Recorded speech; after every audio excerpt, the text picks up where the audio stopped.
Hi, ಎಲ್ಲರೂ ಹೇಗಿದ್ದೀರಾ? I hope ನೀವೆಲ್ಲರೂ ಚೆನ್ನಾಗಿದ್ದೀರಾ ಅಂದ್ಕೊಂಡಿದ್ದೀನಿ. ಇವತ್ತು ಬಸ್ಸಾರು ಮಾಡೋದು ಹೇಗೆ ಅಂತ ನೋಡ್ಕೊಂಡು ಬರೋಣ ಬನ್ನಿ. ಹಾಗಿದ್ರೆ ಬಸ್ಸಾರಿಗೆ ಏನೇನು ಇಂಗ್ರೀಡಿಯೆಂಟ್ಸ್ ಬೇಕು ನೋಡ್ಕೊಳ್ಳೋಣ. ನಾನಿಲ್ಲಿ ತೊಗರಿ ಬೇಳೆನ ತೊಗೊಂಡಿದ್ದೀನಿ, ಹಾಗೆ ಸಬ್ಬಸಿಗೆ ಸೊಪ್ಪು ಮತ್ತು ಕೀರೆ ಸೊಪ್ಪನ್ನು ತೊಗೊಂಡಿದ್ದೀನಿ. ಕೀರೆ ಸೊಪ್ಪು 1 ಕಟ್ಟು, ಸಬ್ಬಸಿಗೆ ಸೊಪ್ಪು ಅರ್ಧ ಕಟ್ಟು ತೊಗೊಂಡಿದ್ದೀನಿ. ಈ ಬಸ್ಸಾರು ಮಾಡೋದಕ್ಕೆ ಒಂದು ಮಸಾಲೆನ ರುಬ್ಕೋಬೇಕಾಗತ್ತೆ. ಆ ಮಸಾಲೆಗೆ ಈರುಳ್ಳಿ, ಬೆಳ್ಳುಳ್ಳಿ, ಟೊಮ್ಯಾಟೊ, ಕೊತ್ತಂಬರಿ ಸೊಪ್ಪು, ಜೀರಿಗೆ, ಮೆಣಸು, ಕರಿಬೇವಿನ ತೊಗೊಂಡಿದ್ದೀನಿ. ಒಂದು 6 ಮೆಂತ್ಯ ಕಾಳು, ಹಾಗೆ ಹುಣಸೆ ಹಣ್ಣು, 1.5 ಸ್ಪೂನ್ ಸಾಂಬಾರು ಪೌಡರು, ಹಾಗೆ ಸ್ವಲ್ಪ ತೆಂಗಿನಕಾಯಿ ಬಳಸ್ತಾ ಇದ್ದೀನಿ ಸೊಪ್ಪು ಹುರ್ಕೊಳ್ಳೋದಕ್ಕೋಸ್ಕರ. ಈರುಳ್ಳಿ, ಒಣಮೆಣಸಿನ್ಕಾಯಿ, ಹಾಗೆ ಕರಿಬೇವಿನ ಸೊಪ್ಪನ್ನ ತೊಗೊಂಡಿದ್ದೀನಿ. ಇವಾಗ ಬನ್ನಿ ಹೇಗೆ ಮಾಡೋದು ಅಂತ ನೋಡ್ಕೊಳ್ಳೋಣ. ನಾನಿಲ್ಲಿ ಅಗಲವಾದ ಪಾತ್ರೆಯನ್ನು ಬಳಸ್ತಾ ಇದ್ದೀನಿ. ಹಾಗೆ ಆ ಪಾತ್ರೆಗೆ 5-6 ಸರಿ ಚೆನ್ನಾಗಿ ತೊಳ್ಕೊಂಡು ಬೇಳೆನ ಹಾಕ್ತಾಯಿದ್ದೀನಿ ನಾನು. ನೀವಿಲ್ಲಿ ಎಷ್ಟಾದರೂ ಬೇಳೆ ಹಾಕ್ಬೋದು, ಬಟ್ ನಾನಿಲ್ಲಿ 1.5 ಹಿಡಿಯಷ್ಟು ಬೇಳೆನ ಉಪಯೋಗಿಸಿದ್ದೀನಿ. ಹಾಗೆ ಬೇಳೆ ಚೆನ್ನಾಗಿ ಬೇಯಲಿ ಅಂತ 1 ಟೀ ಸ್ಪೂನ್ ಎಣ್ಣೆನ ಬಳಸ್ತಾ ಇದ್ದೀನಿ. ಇಲ್ಲಿ ಬೇಳೆನ ತುಂಬ ಬೇಯಿಸ್ಕೊಳ್ಳೋಂತಹ ಅವಶ್ಯಕತೆ ಇಲ್ಲ, ಅರ್ಧದಷ್ಟು ಬೇಯಿಸ್ಕೊಂಡ್ರೆ ಸಾಕಾಗುತ್ತೆ. ನೋಡ್ತಾ ಇದ್ದೀರಲ್ವಾ, ಬೇಳೆ ಸ್ವಲ್ಪ ಬೆಂದಿದೆ ಅಂತ ಅನಿಸಿದ್ಮೇಲೆ ಒಂದು ಬೇಳೆನ ಎತ್ಕೊಂಡು ಕೈಯಲ್ಲಿ ಹಿಸ್ಕಿ ನೋಡಿದ್ರೆ ನಿಮ್ಗೆ ಗೊತ್ತಾಗುತ್ತೆ ಬೇಳೆ ಬೆಂದಿದೆಯಾ ಇಲ್ವಾ ಅಂತ. ಅರ್ಧ ಬೆಂದಿದ್ರೆ ಸಾಕು. ಅರ್ಧ ಭಾಗದಷ್ಟು ಬೇಳೆ ಬೆಂದಾದಮೇಲೆ ನಾವಿವಾಗ ಸೊಪ್ಪನ್ನು ಹಾಕ್ಕೊಳ್ಳೋಣ. ನಾನಿಲ್ಲಿ ಸೊಪ್ಪನ್ನು 4-5 ಸರಿ ಚೆನ್ನಾಗಿ ತೊಳ್ಕೊಂಡು ಸಣ್ಣ ಸಣ್ಣದಾಗಿ ಕಟ್ ಮಾಡಿ ಇಟ್ಕೊಂಡಿದ್ದೀನಿ. ನೀವು ಯಾವ ಥರ ಬೇಕಿದ್ರೂ ಸೊಪ್ಪು ಹಾಕ್ಬೋದು. ಪಾಲಕ್ ಸೊಪ್ಪು ಅಂದ್ಬಿಟ್ಟು ನೀವು ಎಲ್ಲ ತರಹದ ಸೊಪ್ಪನ್ನು ಬಸ್ಸಾರಿಗೆ ಬಳಸ್ಬೋದು. ನಾನಿಲ್ಲಿ ಕೀರೆ ಸೊಪ್ಪು ಮತ್ತು ಸಬ್ಬಸಿಗೆ ಸೊಪ್ಪನ್ನು ಬಳಸಿದ್ದೀನಿ. ನೋಡಿ, ನೀವು ಸೊಪ್ಪು ಹಾಕ್ಕೊಳ್ಳುವಾಗಲೇ ಕೂಡ ಒಂದು ಟೊಮ್ಯಾಟೋನ ನೀರಲ್ಲೇ ಬೇಯಕ್ಕೆ ಹಾಕ್ಕೊಳ್ಬೋದು, ಬಟ್ ನಾನಿಲ್ಲಿ ಹಾಕ್ಕೊಳ್ತಾ ಇಲ್ಲ. ಆ ಥರ ಹಾಕ್ಕೊಂಡ್ರೂ ತುಂಬ ಚೆನ್ನಾಗೇ ಇರುತ್ತೆ, ಏನು ಡಿಫ್ರೆನ್ಸ್ ಏನೂ ಇರೋದಿಲ್ಲ. ಸೊಪ್ಪನ್ನು ಚೆನ್ನಾಗಿ ಬೇಯಿಸ್ಕೋಬೇಕು, ಹಾಗೆ ಸೊಪ್ಪಿಗೆ ಉಪ್ಪು ಕೂಡ ಹಿಡಿಬೇಕು. ಸ್ವಲ್ಪ ಉಪ್ಪನ್ನು ಬಳಸ್ತಾ ಇದ್ದೀನಿ ನಾನು. ನೀವು ಬೇಕಿದ್ರೆ ಇದೇ ಪಾತ್ರೆಗೆ ಟೊಮ್ಯಾಟೊ ಹಾಕಿ ಬೇಯಿಸ್ಕೊಂಡು ಮತ್ತೆ ಅದನ್ನು ರುಬ್ಕೊಳ್ಳೋಕ್ಕೆ ಬಳಸ್ಕೋಬೋದು. ಬಸ್ಸಾರನ್ನ ತುಂಬ ಜನ ತುಂಬ ತರಹದಲ್ಲಿ ಮಾಡ್ತಾರೆ. ನಮ್ಮ ಮನೇಲಿ ಇದೇ ಥರ ಮಾಡೋದು. ಈ ಸಾಂಬಾರು 2 ದಿನ ಇಟ್ಟರೂ ಕೂಡ ಕೆಡೋದೇ ಇಲ್ಲ, ತುಂಬ ಚೆನ್ನಾಗಿರುತ್ತೆ. ನೀವೆಲ್ಲರೂ ಟ್ರೈ ಮಾಡಬೇಕಾಗಿರುವಂತಹ ಒಂದು ರೆಸಿಪಿ. ಮುದ್ದೆ, ಅನ್ನಕ್ಕೆ ಎಲ್ಲದಕ್ಕೂ ತುಂಬ ಚೆನ್ನಾಗಿ ಹೊಂದ್ಕೊಂಡು ಹೋಗುತ್ತೆ. ಸೊಪ್ಪನ್ನ ತುಂಬ ಚೆನ್ನಾಗಿ ಬೇಯಿಸ್ಕೋಬೇಕಾಗತ್ತೆ. ಸೊಪ್ಪು ಬೇಯಿಸುವಾಗ ಪಾತ್ರೆ ಮೇಲೆ ಯಾವುದೇ ತರಹ ಪ್ಲೇಟನ್ನು ಮುಚ್ಚಕ್ಕೆ ಹೋಗಬೇಡಿ, ಹಾಗೆ ಓಪನಲ್ಲೇ ಚೆನ್ನಾಗಿ ಬೇಯಲಿ. ಸೊಪ್ಪು ಬೆಂದಿರೋದು ಹೇಗೆ ಗೊತ್ತಾಗುತ್ತೆ ಅಂದರೆ, ಒಂದು ಸೊಪ್ಪನ್ನ ತೊಗೊಂಡು ಈ ಥರ ಹಿಸ್ಕಿ ನೋಡಿದ್ರೆ ನಿಮ್ಗೆ ಗೊತ್ತಾಗುತ್ತೆ ಬೆಂದಿದೆಯಾ ಬೆಂದಿಲ್ವಾ ಅಂತ. ನೋಡಿ, ಸೊಪ್ಪು ಚೆನ್ನಾಗಿ ಬೆಂದಾದಮೇಲೆ ಗ್ಯಾಸ್ ಆಫ್ ಮಾಡಿಕೊಂಡು ಸೊಪ್ಪು ಮತ್ತು ಅದರ ನೀರನ್ನು ಬಸ್ಕೊಳ್ತಾ ಇದ್ದೀನಿ. ಇವಾಗ ಮಸಾಲೆ ಹೇಗೆ ಮಾಡೋದು ಅಂತ ನೋಡ್ಕೊಳ್ಳೋಣ.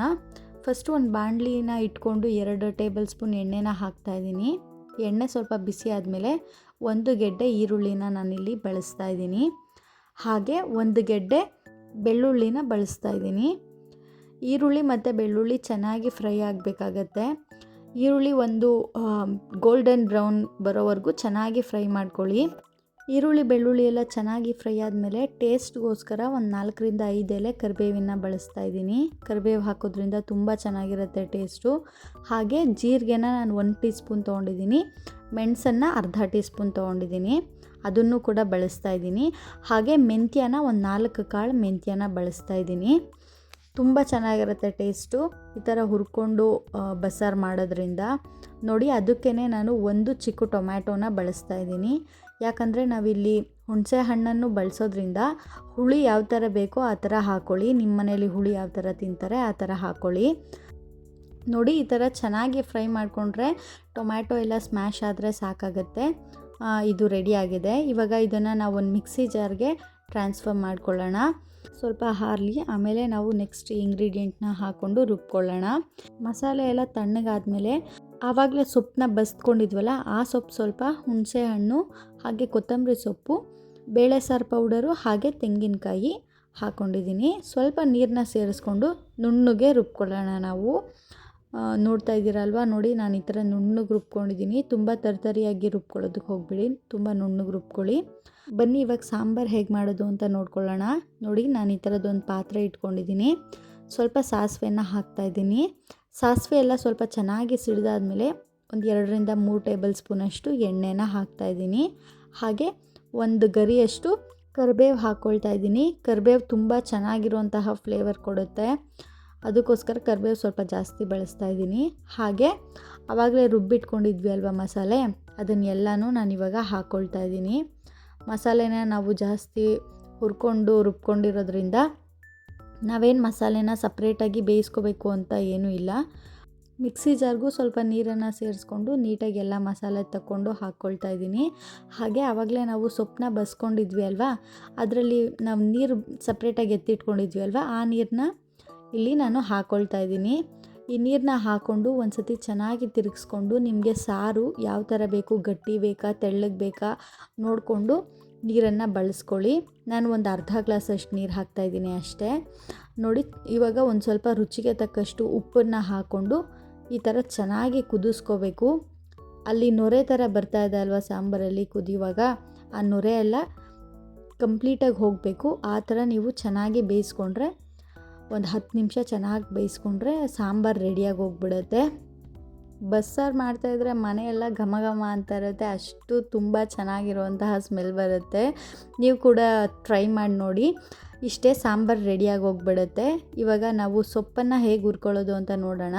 ಒಂದು ಬಾಣಲಿ ಇಟ್ಕೊಂಡಿದ್ದೀನಿ. ಬಾಣಲಿಗೆ ಒಂದು 2ರಿಂದ 3 ಟೀ ಸ್ಪೂನ್ ಎಣ್ಣೆನ ಹಾಕ್ಕೊಂಡು ನಾನಿಲ್ಲಿ ಒಣಮೆಣ್ಸಿನ್ಕಾಯಿನ ಹಾಕ್ಕೊಂಡಿದ್ದೀನಿ. ಒಂದು 5 ಒಣಮೆಣ್ಸಿನ್ಕಾಯಿ ಹಾಕ್ಕೊಂಡು ಸ್ವಲ್ಪ ಕರಿಬೇವಿನ ಸೊಪ್ಪು ಹಾಕ್ಕೊಳ್ತಾ ಇದ್ದೀನಿ. ಬೇಕಿದ್ರೆ ನೀವು ಬೆಳ್ಳುಳ್ಳಿನ ಕೂಡ ಇದಕ್ಕೆ ಜಜ್ಜಿ ಹಾಕ್ಕೊಳ್ಬೋದು, ಅದು ಕೂಡ ಚೆನ್ನಾಗಿರುತ್ತೆ ಟೇಸ್ಟು. ನಾನಿಲ್ಲಿ ಒಂದು ದೊಡ್ಡ ಈರುಳ್ಳಿನ ಚಿಕ್ಕದಾಗಿ ಕಟ್ ಮಾಡಿ ಇಟ್ಕೊಳ್ತಾ ಇದ್ದೀನಿ, ಅದನ್ನು ಕೂಡ ಬಳಸ್ತಾ ಇದ್ದೀನಿ. ಇದನ್ನು ಕೂಡ ತುಂಬ ಚೆನ್ನಾಗಿ ಬೇಯಿಸ್ಕೊಳ್ಳೋಣ. ಇದು ಸ್ವಲ್ಪ ಚೆನ್ನಾಗಿ ಬೇಯಲಿ ಅಂತ ಅಂದ್ಬಿಟ್ಟು ನಾವು ಉಪ್ಪನ್ನು ಬಳಸ್ತಾ ಇದ್ದೀವಿ. ನಾವು ಆಗಲೇ ಸೊಪ್ಪಿಗೂ ಕೂಡ ಉಪ್ಪು ಹಾಕಿ ಬೇಯಿಸ್ಕೊಂಡಿರೋದ್ರಿಂದ ಇದಕ್ಕೆ ತುಂಬ ಜಾಸ್ತಿ ಉಪ್ಪನ್ನು ಹಾಕಕ್ಕೆ ಹೋಗಬೇಡಿ. ಈರುಳ್ಳಿ ಬೇಯೋದಕ್ಕೆ ಎಷ್ಟು ಉಪ್ಪು ಬೇಕೋ ಅಷ್ಟು ಹಾಕ್ಕೊಂಡ್ರೆ ಸಾಕಾಗತ್ತೆ. ನೋಡಿ, ಈ ಥರ ಒಂದು ಗೋಲ್ಡನ್ ಬ್ರೌನ್ ಬರೋವರೆಗೂ ಚೆನ್ನಾಗಿ ಲೋ ಫ್ಲೇಮಲ್ಲಿ ಈರುಳ್ಳಿನ ಬೇಯಿಸ್ಕೊಳ್ಳಿ. ಈರುಳ್ಳಿ ಎಲ್ಲ ಚೆನ್ನಾಗಿ ಬೆಂದಾದ್ಮೇಲೆ ಆವಾಗಲೇ ನಾವು ಬಸ್ಕೊಂಡಿದ್ವಿ ಅಲ್ವಾ ಸೊಪ್ಪು ಮಾತ್ರ, ಅದನ್ನು ಈ ಥರ ಕಾಳು ಬಸಿಯೋದ್ರಲ್ಲೇ ಇಟ್ಟಿರಬೇಕು. ಒಂಚೂರು ನೀರಂಶ ಇರಬಾರ್ದು. ನೋಡಿ, ನಾನಿವಾಗ ಸೊಪ್ಪಿಗೆಲ್ಲ ನೀಟಾಗಿ ಮಿಕ್ಸ್ ಆಗೋ ಥರ ತಿರುಗಿಸ್ಕೊಳ್ತಾ ಇದ್ದೀನಿ. ಇದೇ ಥರ ಒಂದು 5-6 ನಿಮಿಷ ಸ್ವಲ್ಪ ಚೆನ್ನಾಗಿ ಹುರ್ಕೊಂಡ್ರೆ ಆಯಿತು, ತುಂಬ ಚೆನ್ನಾಗಿರುತ್ತೆ. ನೋಡಿ, ಬೇಳೆ ಎಲ್ಲ ಎಷ್ಟು ಪರ್ಫೆಕ್ಟಾಗಿ ಬೆಂದಿದೆ ಅಂತ. ಎಲ್ಲೂ ಬೇಳೆ ತುಂಬ ಸ್ಮ್ಯಾಶ್ ಆಗೋ ಥರ ಎಲ್ಲೂ ಇಲ್ಲ. ನೋಡಿ, ಈ ಥರ ಮಾಡಿಕೊಂಡ್ರೆ ನೋಡೋದಕ್ಕೂ ಚೆನ್ನಾಗಿರುತ್ತೆ, ತಿನ್ನೋದಕ್ಕೂ ಚೆನ್ನಾಗಿರುತ್ತೆ. ಬೇಳೆ ತುಂಬ ಬೆಂದ್ಬಿಟ್ರೆ ಅದು ಚೆನ್ನಾಗಿರೋದಿಲ್ಲ. ನೋಡಿದ್ರೆ ಇದನ್ನೇ ಸ್ವಲ್ಪ ಚೆನ್ನಾಗಿ ಬೇಯಿಸ್ಕೊಂಡ್ರೆ ಪಲ್ಯನೇ ರೆಡಿಯಾಗಿ ಹೋಗ್ಬಿಡುತ್ತೆ. ನೋಡಿದ್ರಿ ಅಲ್ವಾ ಬಸ್ಸಾರು ಮಾಡ್ಕೊಳ್ಳೋದು ಎಷ್ಟು ಸಿಂಪಲ್ ಮತ್ತು ಈಸಿ ಅಂತ. ಹಾಗೆ ಈ ರೆಸಿಪಿ ತುಂಬ ಟೇಸ್ಟಿಯಾಗಿರುತ್ತೆ. ನೀವೆಲ್ಲರೂ ಒಂದ್ಸರಿ ಟ್ರೈ ಮಾಡಲೇಬೇಕಾಗಿರುವಂತಹ ರೆಸಿಪಿ. ಈ ವಿಡಿಯೋ ಏನಾದರೂ ಇಷ್ಟ ಆಗಿದ್ರೆ ಲೈಕ್ ಮಾಡಿ, ಹಾಗೆ ನಿಮ್ಮ ಫ್ಯಾಮಿಲಿ ಆ್ಯಂಡ್ ಫ್ರೆಂಡ್ಸ್ಗೆ ಶೇರ್ ಮಾಡಿ. ಹಾಗೆ ಇನ್ನೂ ಯಾರೆಲ್ಲ ನನ್ನ ಚಾನಲ್ನ ಸಬ್ಸ್ಕ್ರೈಬ್ ಮಾಡ್ಕೊಳ್ಳದೆ ನೋಡ್ತಾ ಇದ್ದೀರಾ, ಪ್ಲೀಸ್ ನನ್ನ ಚಾನಲ್ನ ಸಬ್ಸ್ಕ್ರೈಬ್ ಮಾಡ್ಕೊಂಡು ನೋಡಿ. ಹಾಗೆ ಯಾರೆಲ್ಲ ಸಬ್ಸ್ಕ್ರೈಬ್ ಮಾಡ್ಕೊಂಡು ನೋಡ್ತಾ ಇದ್ದೀರಾ ನಿಮ್ಮೆಲ್ರಿಗೂ ತುಂಬ ಥ್ಯಾಂಕ್ಸ್. ಹಾಗಿದ್ದರೆ ನೆಕ್ಸ್ಟ್ ವಿಡಿಯೋಲಿ ನೆಕ್ಸ್ಟ್ ರೆಸಿಪಿ ಜೊತೆ ಸಿಗೋಣ. ಬಾಯ್.